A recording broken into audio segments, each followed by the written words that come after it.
we have a blind and a beggar in the person of Bartimaeus. Bartimaeus is the son of Timaeus. And this Bartimaeus, who was blind, a beggar, a poor, was just standing by the roadside. But when he heard that it was Jesus of Nazareth passing by, he shouted, "Jesus, Son of David, have pity on me." And as while they were walking, the people tried to rebuke and to prevent him, to silence Bartimaeus. But the more he shouted, "Son of David, have pity on me." And so, the attention of Jesus was caught that made him stop. And he asked the disciples to call the man calling his name. At sinabihan si Bartimaeus, "Oy, take courage. Jesus is calling you. Get up." At iniwanan niya ang kanyang suksok, at iniwanan niya ang kanyang suot, at pumunta kay Jesus na walang pakundangan. And Jesus asked him, "What do you want me to do to you?" Simply, Bartimaeus, the beggar, makalilimos, bulag, naghambal kay Jesus, "I want to see." And the reply of Jesus is simple. Go your way. Your faith, ang imo pagtuo, ang nagaayo sa imo. Ang imo pagtuo, ang nagaluwas sa imo. Go your way. Your faith has saved you. There is faith because despite his being blind, and despite his being poor and a beggar, he has the courage to call Jesus, "Son of David, have pity on me." And that is faith. So in the Mass, when we say, "You came to call sinners, Christ have mercy," Christ have mercy, we believe. So by invoking those words 3 times, "Lord have mercy, Christ have mercy, Lord have mercy," meaning to say, we believe in the mercy and power of God.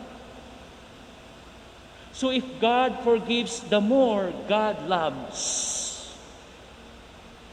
And what happened, my dear brothers and sisters? After those conversations of interaction between Jesus and Bartimaeus, what happened? Immediately, he received his sight. Nakakita si Bartimaeus. And one thing very wonderful that we have to be very careful is that this situation when Bartimaeus followed Jesus. After Bartimaeus being brought back to his sight, he followed Jesus. So Bartimaeus now become a follower of Christ. From being a poor, from being a beggar, and from being blind, he followed the Lord. That's why today we celebrate World Mission Sunday. Because actually, we have already received our faith. We have received our faith in baptism. And that was, if we're going to put that in context, 500 years ago. But when we receive that faith, do we follow the Lord? To follow the Lord is to forgive. To follow the Lord is to love. To follow the Lord is to observe justice, to bring peace, not disorder, not chaos, not manipulation, not fear, but peace and order. And so, my dear brothers and sisters, as we celebrate the World Mission Sunday, we are reminded, we are invited that we too are missionaries.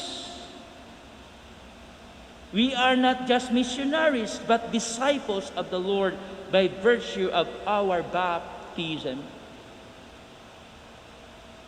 The Philippines, the Filipino people had been so proud and happy to tell the world that we are the majority and the dominant Christian country. There are 85% Catholics in this country. And if we follow the Lord, why there is corruption? If we follow the Lord, why there are many criminals? If we follow the Lord, why there are many beggars? So brothers and sisters, our gospel today is inviting each and every one of us. That's why when Jesus said, when Jesus was calling him,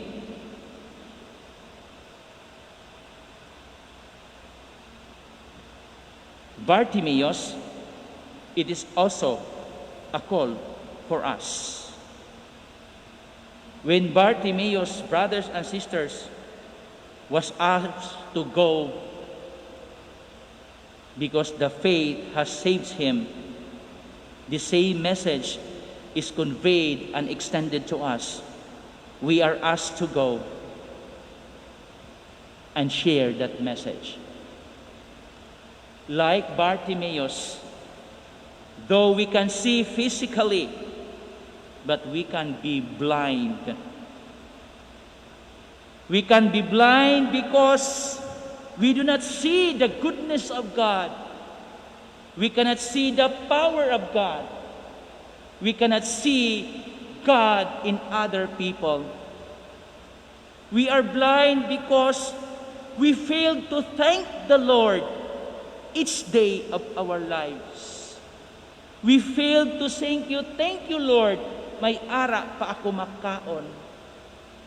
Thank you Lord, ara pa mama ko, ara pa papa ko. These are the things that we should thank the Lord. And if we do not do this, we become blind. Ang isa ka nanay, ang isa ka iloy kag amay na nagapubra para sa mga anak, hindi ina nakita sa mga anak. Ang nakita sa mga anak, ang pagkukulang sang nanay. One time narinig ko ang isang professional na anak na nagsasalita at sinabihan ang tatay, wala kang oras sa amin, wala kang panahon sa amin, hindi ko na-feel ang pagkatatay mo, hindi kita tatay.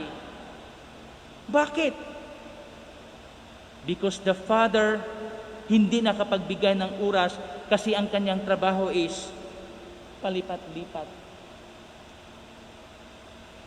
And that child, that daughter, nakapag-aral ng Catholic school sa high school, Catholic school sa college, a prestigious Catholic school with expensive tuition fees.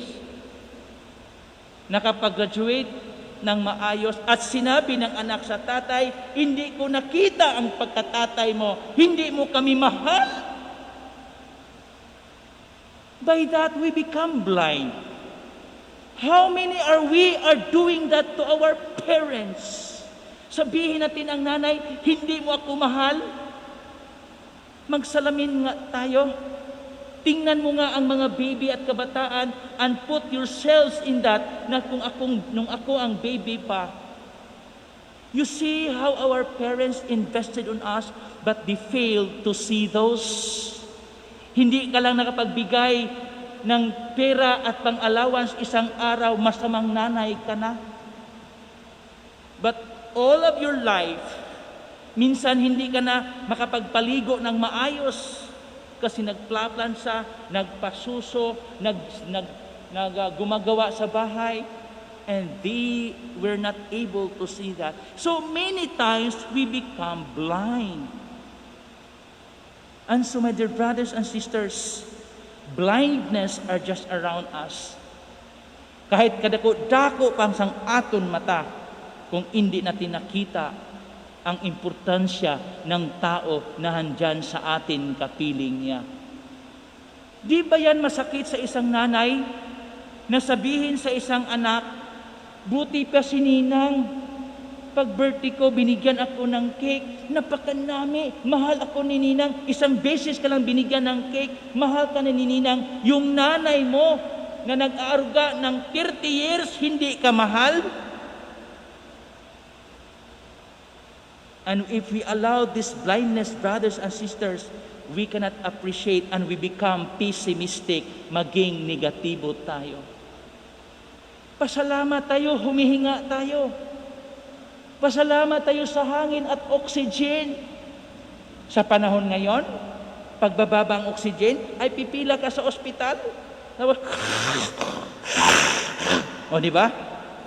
And we fail to appreciate that we are breathing oxygen right now. At sabihin mo, wala Ginoo? Di nakatulon man ako sipon mo. Luoy gid, luoy gid, luoy gid. Ang rice na kinakain mo, ang isdang nahuhuli mo. Kaya one time, may isang nagsabi, sabi ng mama ko habang nag-gardening every morning, titingin-tingin siya sa kanyang, uy, may dahon na ang sili. Uy, 3 ng dahon ng sili. Ang tanong ng nanay ko, Padre, paano kaya yan ginawa sa Panginoon? Ano? Dahon ng sili.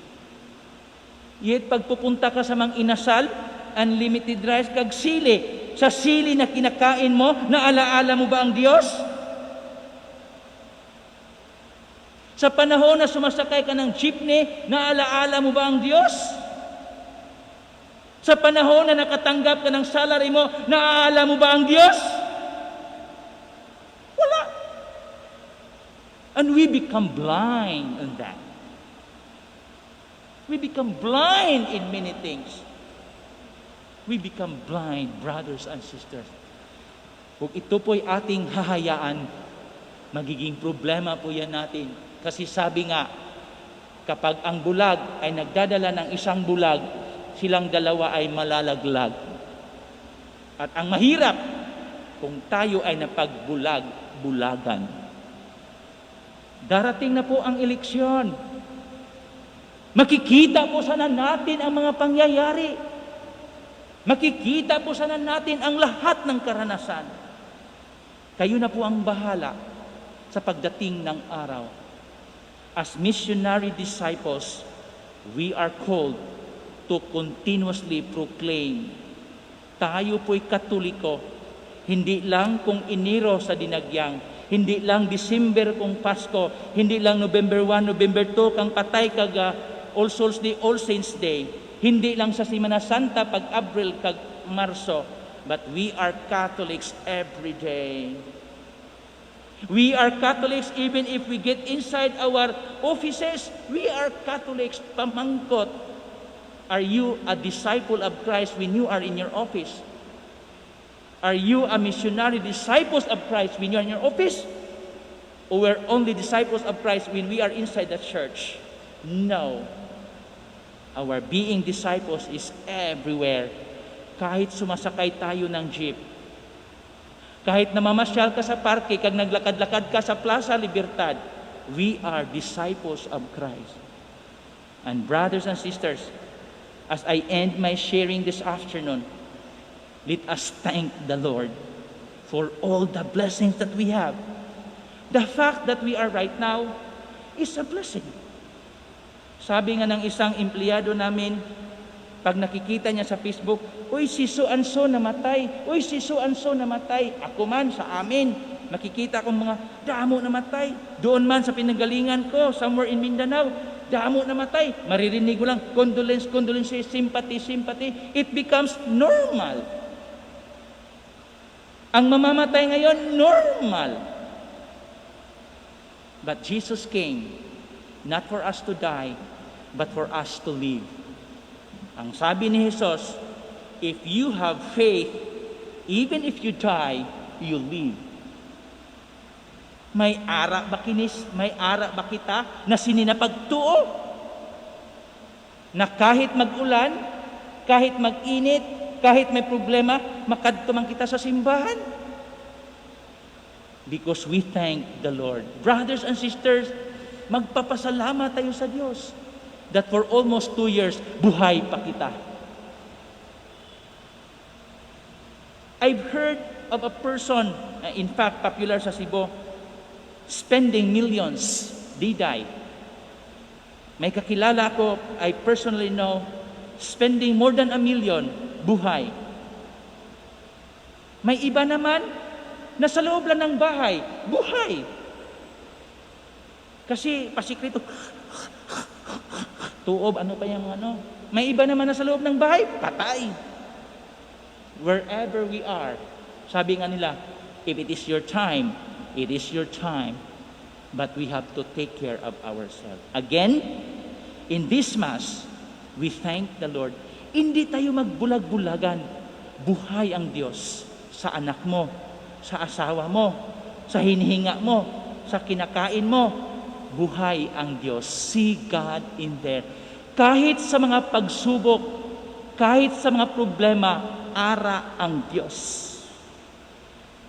Kahit ang tatay mo'y namatay, ara ang Diyos. Kahit ang boyfriend mo hindi kayo nagkatuluyan, ara ang Diyos. Huwag mong sisihin ang Diyos. Ara ang Diyos. God does not disappear. We are the ones disappearing from God. May the good Lord bless our hearts and our faith. Amen. Please all stand.